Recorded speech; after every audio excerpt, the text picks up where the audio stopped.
Let's make some cheeseburger macaroni. This is an old recipe and we're just going to jump right into this.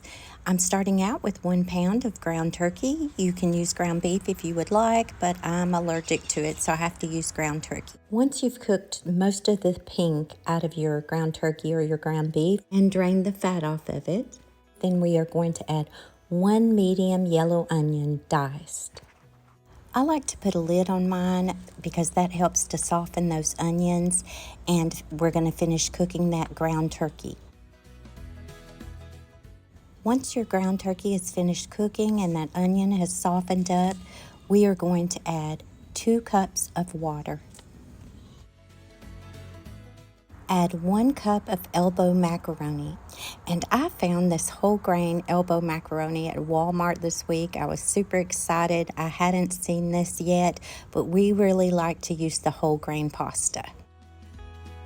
Now let's give this a mix, and we are going to cut our stovetop eye down to low to medium heat. It's about a 3 to 4 on my stovetop eye or my burner.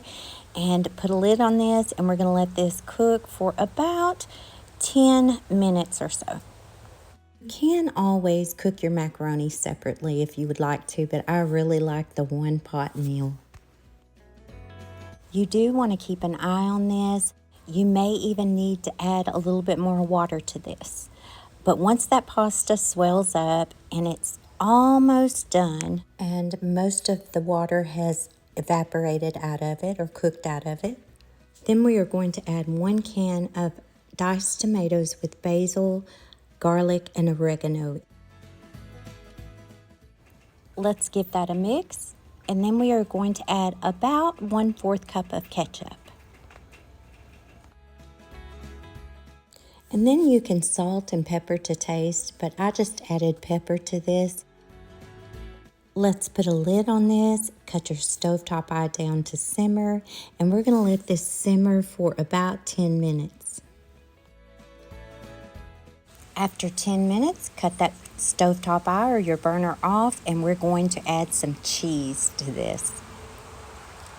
I have 1 cup of Colby cheese. I like Colby cheese. It melts really good and it has a great flavor.